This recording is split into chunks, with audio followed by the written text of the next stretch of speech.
শিউলিতলার পাশে পাশে ঝরা ফুলের রাশে রাশে, শিশির ভেজা ঘাসে ঘাসে অরুণ রাঙা চরণ ফেলে, নয়ন ভুলানো এলে।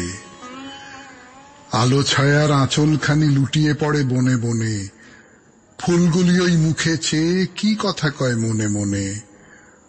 তোমায় মোরা করব বরণ, মুখের ঢাকা করো হরণ, ওইটুকু ওই মেঘা বরণ, দুহাত দিয়ে ফেলো ঠেলে, নয়ন ভুলানো এলে। বনদেবীর দ্বারে দ্বারে শুনি গভীর শঙ্খধ্বনি, আকাশ বিনার তারে তারে জাগে তোমার আগমনী। কোথায় সোনার নূপুর বাজে, বুঝি আমার হিয়ার মাঝে, সকল ভাবে সকল কাজে পাষাণ গালা সুধা ঢেলে, নয়ন ভুলানো এলে। সৌমিত্র বসু শুরু করছে তার কথা 92.7 বিগ এফএম এ শরণাগত অনুষ্ঠানে। বিশুদ্ধ সিদ্ধান্ত মতে আজকের দিনটার কথা বলি। আজকে বুধবার 18 জ্যৈষ্ঠ 1428, ইংরেজির 2 জুন 2021, তিথি বৈশাখ, কৃষ্ণপক্ষ অষ্টমী, নক্ষত্র শতভিষা। সূর্যোদয়ের সময় ভোর 4:55 হয়ে 27 সেকেন্ড, সূর্য অস্ত যাবার সময় সন্ধে 6:13 হয়ে 27 সেকেন্ড। আজকে জন্মে কুম্ভ রাশি, শূদ্রবর্ণ, মতান্তরে বৈশ্য বর্ণ দেবারিগণ। অপরাহ্ন 5টা বাজলে নরগণ। আজ 1882 খ্রিস্টাব্দে এই তারিখে ইতালির প্রখ্যাত সামরিক নেতা, বীর যোদ্ধা গিউসেপ্পে গারিবল্ডি প্রয়াত হয়েছিলেন। 1908 খ্রিস্টাব্দে আজকের তারিখে মানিকতলা বোমার মামলায় গ্রেপ্তার হয়েছিলেন অরবিন্দ ঘোষ। 1988 খ্রিস্টাব্দে আজকের তারিখে হিন্দু চলচ্চিত্র জগতের প্রখ্যাত অভিনেতা, প্রযোজক এবং পরিচালক রাজ কাপুর শেষ নিঃশ্বাস ত্যাগ করেন। আমাদের হোয়াটসঅ্যাপে চিঠি পাঠাবার নাম্বার 9831922927। চিঠির গোড়ায় অতি অবশ্যই SG লিখতে হবে। আর আমাদের ফেসবুকের নাম হচ্ছে শরণাগত সৌমিত্র, SHARANAGATA শরণাগত, SOUMITRA সৌমিত্র। এই শরণাগত সৌমিত্র পাতায় প্রত্যেকদিন রাত্রি 9:30টার সময় আপনাদের সৌমিত্র বসু লাইভে উপস্থিত থাকে, আপনাদের সঙ্গে কথা বলে, আড্ডা মারে। আপনাকেও স্বাগত। তাহলে এখন একটু গান শুনবো, গানের পর ফিরে আসবো 92.7 বিগ এফএম এ শরণাগত অনুষ্ঠানে। আজকে একটা বিশেষ দিন, সেই বিশেষ দিনটার পরিচয় দেবার জন্য এবং সেই সঙ্গে পরিচয় দেব আজকের অনুষ্ঠানের। আমি আপনাদের সৌমিত্র বসু। এলাম গানের পর 92.7 বিগ এফএম এ শরণাগত অনুষ্ঠানে। একটু খেয়াল করে দেখবেন, যাকে ব্যবসা বলি, পেশা বলি, তার সব সময় পার্থিবতার সঙ্গে যুক্ত। মানে আমার দেহের চাহিদা, আমার ইহলৌকিক চাহিদা, আমার ভোগের চাহিদা, এইগুলো মেটানোর উপকরণ যোগায় যা কিছু, তার লেনদেনের সঙ্গেই ব্যবসা ব্যাপারটা যুক্ত। আমাদের যে পারমার্থিক লাভ, তার সন্ধান যারা দেন, তাদের কিন্তু আমরা ব্যবসায়ী বলি না। যিনি গুরু, আচার্য, তিনি কখনো ব্যবসায়ী নন তো। পৃথিবীর যে আদিমতম ব্যবসা, তাও মানুষের যে আদিমতম চাহিদা, তাকে মেটাবার জন্য তৈরি হয়ে উঠেছে। আজকের দিনটি সেই আদিমতম ব্যবসার ব্যবসায়ীদের জন্য নিবেদিত। হ্যাঁ, আজকে ইন্টারন্যাশনাল সেক্স ওয়ার্কার্স ডে। আমাদের অনুষ্ঠান সূচি প্রথমে তো পুরাণ চিরন্তন। পুরাণ চিরন্তনে জগন্নাথ, বলরাম, সুভদ্রা, সুদর্শন, এরা সকলে তারা বস্তুতপক্ষে আর আগের মহিমায় নেই। তার ফলে কতগুলো সংকট দেখা দিচ্ছে। সেই সংকটের সূত্র ধরে গল্প বলবো আপনাদের। তারপরে চলে যাব প্রণমী তোমার এই পর্বে। প্রণমী তোমারেতে স্বামীজিকে নিয়ে নানান রকমের গল্প বলছি, স্বামীজির ছোটবেলার নানান গল্প বলছি। একটা প্রবল আত্মবিশ্বাসের ব্যাপার ছিল স্বামীজির ভেতরে, সেই কথা বলবো, আমাদের গল্পে সেই সমস্ত প্রসঙ্গ আসবে। তারপরে হেমহাজীবনে এর আগের দিন যার কথা বলেছিলাম, আমার ধারণা আপনারা অনেকেই তার নামটা বুঝতে পেরে গেছেন, তবুও বস্তুত দুজনের নাম বলা উচিত, স্বামী স্ত্রী দুজনের নামই বলা উচিত, সেই দুজনের নামই বলবো আজকে। তারপর নতুন কাহিনী হেমহাজীবনে, নতুন একজন মানুষের কথা, একজন মহিলার কথা, তার নাম যথারীতি পরের দিন জানতে পারবেন। তারপরে আপনাদের চিঠিপত্রের উত্তর, আর চিঠিপত্রের শেষে বাইরে দূরেতে আমরা তুঙ্গনাথ মন্দিরে যাত্রা করেছি, যাত্রা শেষ হয়ে গেছে, আমরা এখন তুঙ্গনাথ মন্দিরের সামনে। তাহলে আপাতত গানের পর চলে যাই পুরাণ চিরন্তন 92.7 বিগ FM এ শরণাগত অনুষ্ঠানে। পুরাণের গল্প শোনাচ্ছে আমি, আপনাদের সৌমিত্র বসু। জগন্নাথ, বলরাম, সুভদ্রা, সুদর্শন সকলের দেহ বসন সব ছিন্ন ভিন্ন হয়ে গেছে, মুখের সেই অসাধারণ জ্যোতি সব ম্লান হয়ে গেছে, তাদের দেখে আর চেনাও যায় না। 12 বছর এইভাবে কাটাবার পর 13 বছরের সূচনায় মন্দিরের মধ্যে এই 4 বিগ্রহের এই অবস্থা, সেই কথাই বলেছিলাম গতদিন 92.7 বিগ FM এ শরণাগত অনুষ্ঠানে। তার মানে কি? তার মানে কি তারা আমাকে ত্যাগ করে চলে গেছেন? প্রতিষ্ঠার 13 বছরের মাথায় ত্যাগ করে চলে গেছেন। রাজা হাহাকার করে কাঁদছেন। পেছন থেকে নারদ এসে বললেন, ভেঙে পড়ো না রাজা ইন্দ্রদ্যুম্ন, দেব জগন্নাথ কখনোই এই নীলাচল ছেড়ে যাবেন না। এইবার প্রভু নরবেশ ধারণ করবেন, বিশ্বাবসুর সন্তানেরা প্রভুর অঙ্গরাগ করবেন, দেবতাকে প্রতিষ্ঠা করবেন বিদ্যাপতির বংশের মানুষেরা। সাগরের তীরে লোক পাঠাও, দেখো সেখানে কাঠ পাবে, তাই দিয়ে জগন্নাথ দেবের মূর্তি গড়াবার ব্যবস্থা করো। দেব বিশ্বকর্মাকে স্মরণ করো। রাজা তো তক্ষুনি ছুটলেন সমুদ্রের ধারে।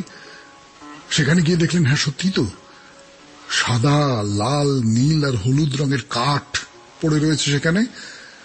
তাড়াতাড়ি সেই কাঠ নিয়ে আসার ব্যবস্থা করলেন। এইবারে রাজা বিশ্বকর্মাকে ডাকতে লাগলেন, দেব বিশ্বকর্মা, জগন্নাথ দেব, বলরাম, সুদর্শন আর দেবী সুভদ্রার মূর্তি তৈরি করতে হবে। আপনি আমার সহায় হন, এই মূর্তি তৈরি করে দিন। বিশ্বকর্মা আবির্ভূত হলেন রাজার সামনে, বললেন, না মহারাজ, এই মূর্তি তৈরি করবার সাধ্য আমার নেই। তবে এই কাঠ দিয়ে কেমন করে দেবতাদের মূর্তি করা হবে, কি উপায়? বিশ্বকর্মা বললেন, রাজা তুমি চিন্তিত হয়েও না, নীল মাধব নিজেই তার মূর্তি গড়ে নেবেন। এই বলে তো বিশ্বকর্মা চলে গেলেন। রাজা পড়লেন ভয়ানক চিন্তায়। নীলমাধব কোথায়? তিনি কেমন করে মূর্তি গড়বেন? এমনি করে দিন যায়। একদিন একজন বৃদ্ধ, অতি বৃদ্ধ, রাজার সামনে এসে দাঁড়ালো। কুঁজো হয়ে গেছে, মাথার চুল একেবারে সনের নুড়ির মতন সাদা, চামড়া ঝুলে পড়েছে, তার হাতে কাঠ খোদাই করার যন্ত্রপাতি। কোনো মতে কাঁপা কাঁপা গলায় সেই বৃদ্ধ বলল, মহারাজ, আমি একজন কারিগর, মূর্তি গড়ে থাকি। শুনলাম মহারাজের মন্দিরে দেবতার মূর্তি তৈরি করে দিতে হবে, তাই এসেছি। ও, তার মানে ইনি নীলমাধব ছদ্মবেশে এসেছেন আমাকে ছলনা করবার জন্য। রাজা বললেন, আসুন আসুন আসুন আসুন, আমার জন্ম সার্থক হলো, আমি আজ আপনার দর্শন পেলাম। আপনি দয়া করে আমার মূর্তিগুলো গড়ে দিন। তা সেই বৃদ্ধ বললেন, ধৈর্য ধরুন মহারাজ, আগে তো আমাকে কাঠগুলো দেখতে হবে, তারপরে বলতে পারবো সে কাঠে মূর্তি গড়া যাবে কিনা। কাঠ দেখানো হলো। কাঠ তো খুব নরম, কম, আমাকে 3 দিন সময় দিতে হবে। 3 দিন সময়। 3 দিন সময়ের মধ্যে সেই বৃদ্ধ মূর্তি গড়ে দেবেন। কিন্তু সেই বৃদ্ধের আরো কিছু কথা ছিল, সেই কথা নিয়ে ফিরে আসবো আবার আগামীকাল 92.7 বিগ এফএম এ শরণাগত অনুষ্ঠানে। আপাতত এখন আমরা চলে যাব প্রণমী তোমারে এই পর্যায়ে 92.7 বিগ এফএম এ। এখন গানের সময়, গানের পর প্রণমী তোমারে। গানের পর 92.7 বিগ এফএম এ শরণাগত অনুষ্ঠান শুনছেন, আমি আপনাদের সৌমিত্র বসু। এখন প্রণমী তোমারে, স্বামী বিবেকানন্দের কথা, গল্প। গল্প গল্প আর গল্প। স্বামীজিকে নিয়ে গল্পের ঝুড়ি খুলে বসেছি। না, আমি বসিনি, আমি শুধু অন্যের বলা গল্প থেকে আপনাদের খানিকটা ভাগ দিচ্ছি। সিস্টার ক্রিস্টিন, স্বামীজির একজন প্রধান শিষ্যা, তিনি তার স্মৃতিকথায় স্বামীজি সম্পর্কে যা সব লিখে গেছেন তাই এক এক করে আপনাদের সামনে রাখছি। তো এর আগের দিন কথা দিয়েছিলাম স্বামীজির একটা গল্প শোনাবো, মানে স্বামীজির বলা একটা গল্প, তার নিজের জীবনের গল্প। সেই গল্প শুরু করবো এবার, কিন্তু তার আগে একটু গান শুনে নেব 92.7 বিগ এফএম এর শরণাগত অনুষ্ঠানে। তারপর স্বামীজির সেই কম বয়সের গল্প বলবার জন্য গানের পর আবার সৌমিত্র বসু 92.7 বিগ এফএম এ শরণাগত অনুষ্ঠানে। কিন্তু গল্প শুরু করার আগে আপনাদের একটা কথা বলি। আপনার আমার মনের মধ্যে যে স্মৃতি থাকে, যে স্মৃতি আছে, তা তো একটা জন্মের, মানে এই জন্মের স্মৃতি। কিন্তু স্বামীজির মতো মানুষ, তিনি তো নিজের মধ্যে যুগ যুগান্তরের স্মৃতিকে বহন করে নিয়ে চলেছেন। আমরা সবসময় জানি না, সবসময় বুঝতে পারি না আমরা কে, আমাদের ভেতরে কতখানি শক্তি আছে, কিন্তু স্বামীজি জানতেন। তিনি তার সত্যিকারের পরিচয় জানতেন, আর সেই পরিচয় তার ভেতরে একটা প্রবল আত্মবিশ্বাস তৈরি করেছিল। এবারে গল্পটা, না গল্প বলা যাবে না, ঘটনাটা বলি। বারাণসীতে স্বামীজি বেশ কিছুদিন ছিলেন। সেখানে সাধু মহারাজদের সঙ্গে শাস্ত্র আলোচনা করতেন, শাস্ত্র চর্চা করতেন। তা একবার ওই বারাণসী ধামের একজন খুব বৃদ্ধ, খুব পরিচিত সাধু, তিনি, তার সঙ্গে স্বামীজির একটা তর্ক হয়। তর্কের মধ্যে সেই সাধু নিশ্চয়ই বিদ্যায় বা যুক্তিতে না পেরে বললেন যে, আরে বেটা অর্বাচীন বালক, তোর সাহস তো কম নয়, তুই আমার সঙ্গে তর্ক করতে এসেছিস? জানিস এই মুহূর্তে আমি তোকে এমন অভিশাপ দিতে পারি যে তুই।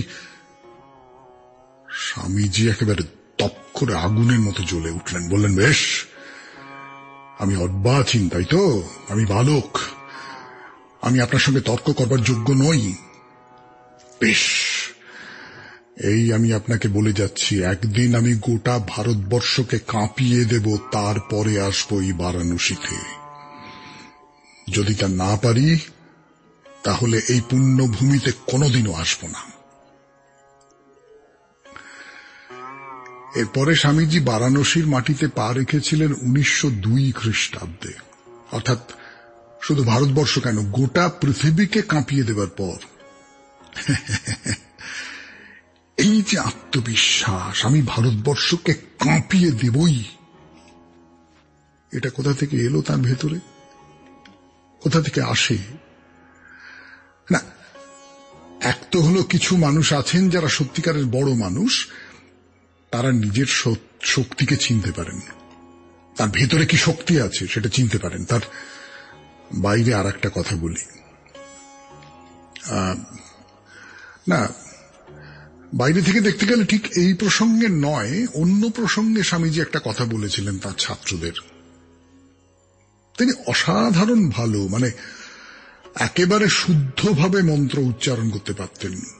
মানে তিনি যখন মন্ত্র বলতেন মনে হতো যেন প্রাচীন ভারতের তপবনে কোনো ঋষির মন্ত্রোচ্চারণ শুনছি। এবং এটাও আপনাদের বলে রাখি, নিজেকে তিনি ওই প্রাচীন ঋষিদের একজন বলেই মনে করতেন। না এমনিতে খুব আধুনিক মানুষ তো আমরা জানি, ঠিক আছে, কিন্তু মনে মনে স্বামীজি প্রাচীন ভারতের কোন এক ঋষি। এর একটা কারণ আছে। স্বামীজি সেই কারণটা বলেছিলেন তার ছাত্রদের কাছে।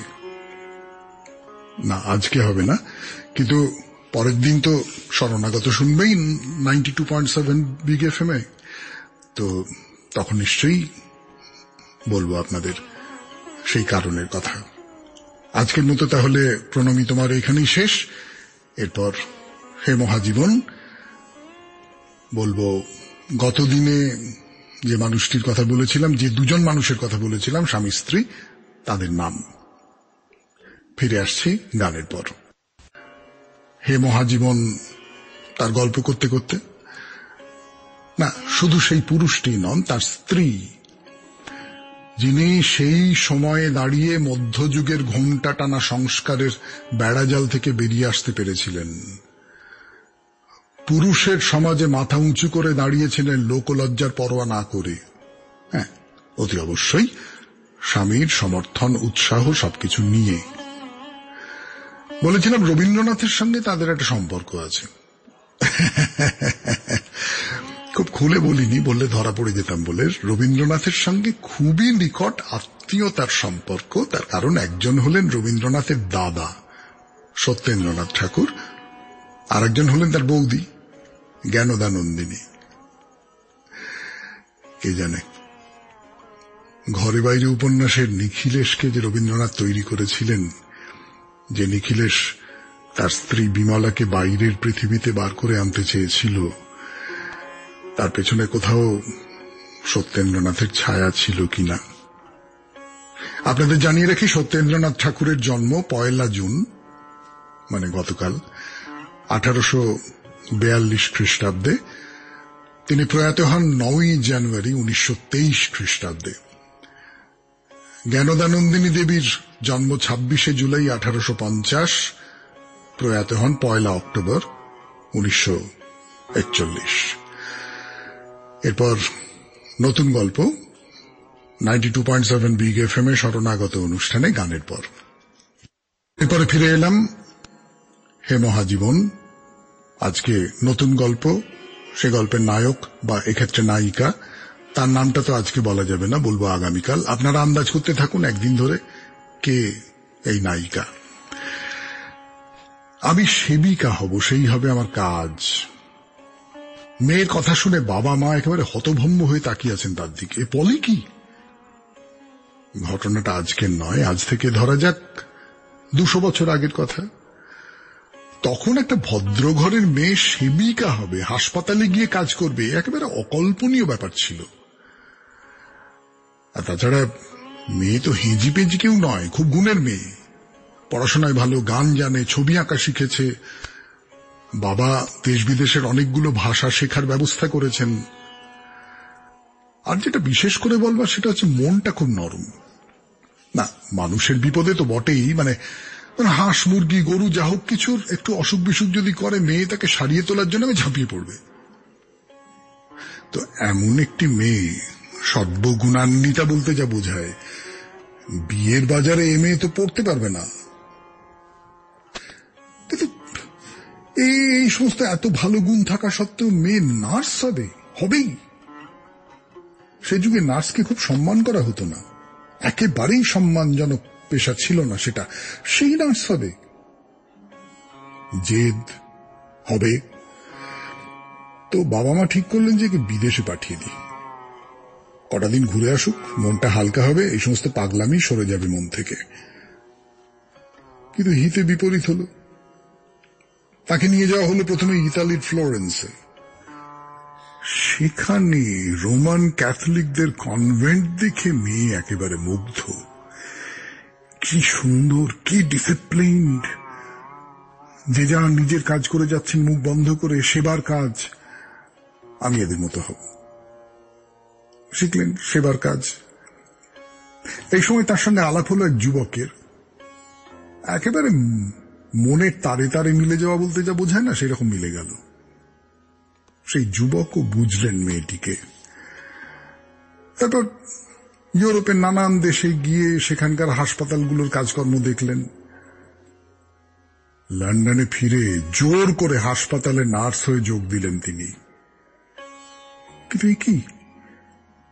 কি অবস্থা হাসপাতালের! শুধু ওষুধ দেওয়াই কি হাসপাতালের কাজ? এত নোংরা জমে আছে চারিদিকে, এমন একটা বদ্ধ স্যাঁতস্যাঁতে আবহাওয়া।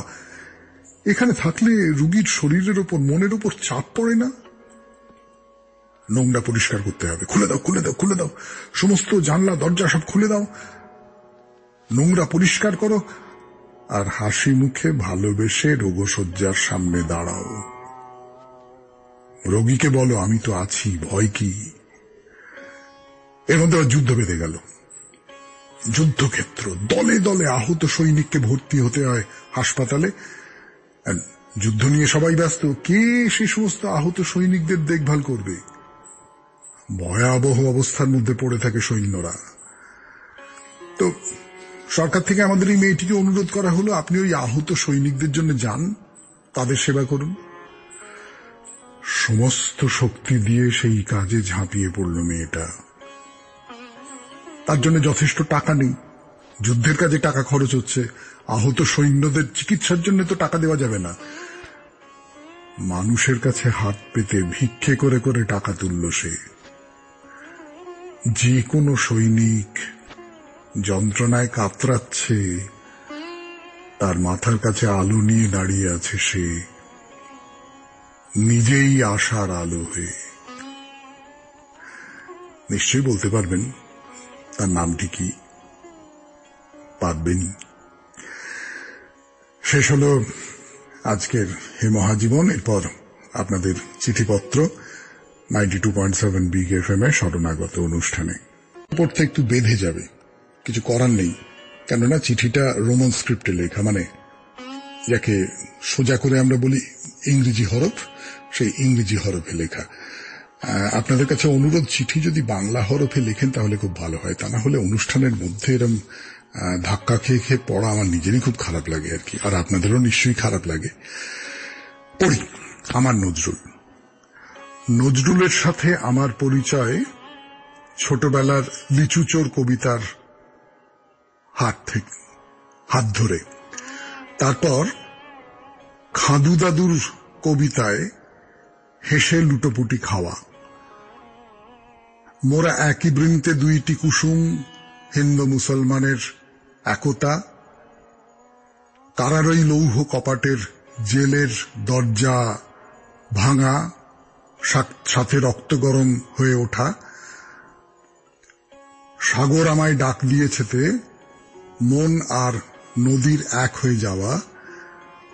দূর দ্বীপবাসিনীতে যেন অজানা দ্বীপে অজানা মেয়ের সাথে পরিচয়। গোঠের গোপালে বালক কৃষ্ণর সাথে বৃন্দাবনে খেলা।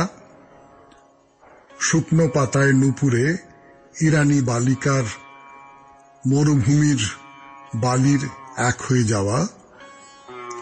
এইভাবে নজরুল তার কবিতা গানে আমাদের বলবীর বল উন্নত মম শিরে মাথা সোজা রেখে চলতে শিখিয়েছেন। নমস্কার নেবেন, আর অন্য চিঠিগুলোর মতো এটাও আপনার দরবারে জায়গা করতে পারবে না, এটা আমি জানি। তবু আশাতে বুক বেঁধে চেষ্টা, যদি আপনি পড়েন। নন্দিতা দমদম। পড়লাম চিঠিটা। ছোট্ট চিঠি, চমৎকার চিঠি, কিন্তু ছোট্ট হলেও 1-2 লাইনের চিঠি তো নয়। রোমান স্ক্রিপ্টে পড়তে একটু ঠেকে ঠেকে যায়, আর সেটা ওই যা বলছিলাম আর কি। কিন্তু ধন্যবাদ আপনাকে। নজরুল আপনার চোখে কিরকম তার একটা পরিচয় পাওয়া গেল। পরের চিঠি। আমি কবি যত কামারের আর কাঁসারির আর সুতোরের মুটে মজুরের, আমি কবি যত ইতরের। হ্যাঁ, উপরের যে পংক্তি 3টি লিখলাম তা নিঃসন্দেহে কাজী নজরুল ইসলামের কবিতা থেকে নেওয়া। না, নিঃসন্দেহে নয়, কাজী নজরুল ইসলামের কবিতা নয় এটি। এটি প্রেমেন্দ্র মিত্রের কবিতা, আমি কবি যত কামারের আর কাঁসার। হ্যাঁ, কবি যেমনটি লিখেছেন তেমনটি মানুষ তিনি ছিলেন। সমাজে অতি সাধারণ খেটে খাওয়া মানুষ, যারা সমাজের একেবারে নিচু তলার মানুষ, যাদের অক্লান্ত পরিশ্রমে সমাজের মেরুদণ্ড সোজা হয়ে দাঁড়িয়ে আছে, যাদের পরিশ্রমে সমাজের চাকা চলে। কবি বলেছেন তিনি তাদের কবি। যাদের উঁচুতলার মানুষেরা আলাদা করে রেখেছে। আমরা ম্যাথরকে অস্পৃশ্য করেছিলাম, কবি কিন্তু সেই ম্যাথর জাতিকেই বন্ধু বলে অভিহিত করেছেন। আসলে আমাদের দুখু মিয়া সেই তো কাজী নজরুল কবি, একেবারে ছেলেবেলা থেকে লেটোর দলে গান গাওয়া, পরবর্তী সময়ে সেনাবাহিনীতে যোগদান, কতভাবেই তার দিন কেটেছে। দারিদ্র্যের মুখটা তিনি খুব কাছে নিজের জীবন দিয়ে উপলব্ধি করেছেন। তাকে আমরা বিদ্রোহী কবি বলি, কিন্তু তিনি শুধু বিদ্রোহী ছিলেন না, অন্তরের অন্তঃস্থলে তার ভালোবাসার স্রোত প্রবাহিত হতো। তিনি কত কত সুন্দর সুন্দর গান রচনা করেছেন। তিনি শ্যামাসঙ্গীতে পারদর্শী ছিলেন। এই মানব দরদী, নারী দরদী কবিকে আমার প্রণাম। শিল্পী তো বেঁচে থাকেন মানুষের মনে, আমার নজরুল আমার মনে চিরকাল গাঁথা থাকবেন। ইতি বিনীতা মুকুল সিনহা। ধন্যবাদ মুকুল বাবু বা মুকুল দেবী, না বিনীতা লিখেছেন যখন মুকুল দেবী হবেন। খুব চমৎকার একটি চিঠি।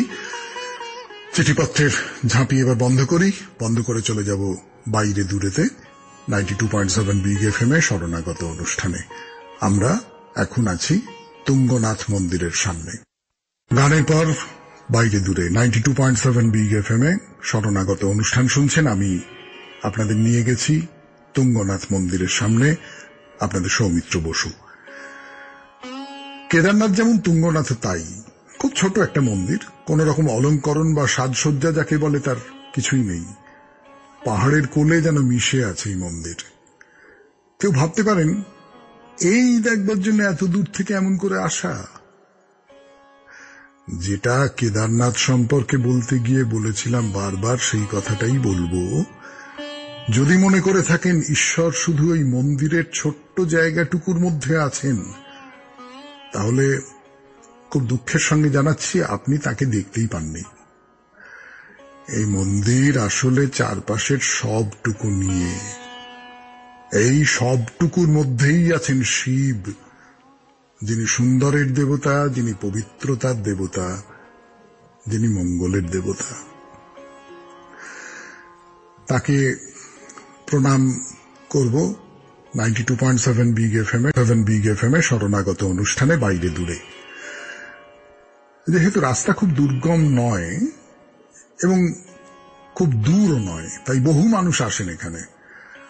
আর মন্দিরটিও খুব ছোট, মানে আকারে ছোট, ভেতরে খুব সহজে ঢুকতে পারবেন না, ঘেঁষাঘেঁষি করে বেশ কিছুক্ষণ দাঁড়িয়ে থাকতে হবে।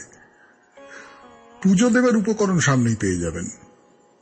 হাতে সেই পুজোর উপচার নিয়ে প্রথমে মন্দিরের বাইরেটা ভালো করে দেখুন তো। বাইরেই রয়েছে কল্পতরু। কল্পতরু মানে একটা দণ্ড, সেখানে নানান রঙের সব ঝালর ঝুলিয়ে দেওয়া হয়েছে। পাশেই পাথরের তৈরি এক কামধেনু। এখানে মানুষজন মানত করে যান। মন্দিরের ঠিক সামনে সাদা রঙের 3 কাঠির ফ্রেম, তাতে ঝালর তো ঝুলছেই, সেই সঙ্গে ঝুলছে ছোট বড় 3-4 রকমের ঘণ্টা। যে কোনো মন্দিরে ঘণ্টা তো থাকবেই, কিন্তু পাহাড় চূড়ার মন্দিরে ঘণ্টা যেন অন্যরকম একটা অনুভূতি তৈরি করে মনের মধ্যে, তাই না? কল্পনা করতে ইচ্ছে হয়, এই যে আমি ঘণ্টাটা বাজালাম, পাহাড়ে পাহাড়ে, আকাশে আকাশে, অনন্তের মধ্যে ছড়িয়ে গেল সেই শব্দ।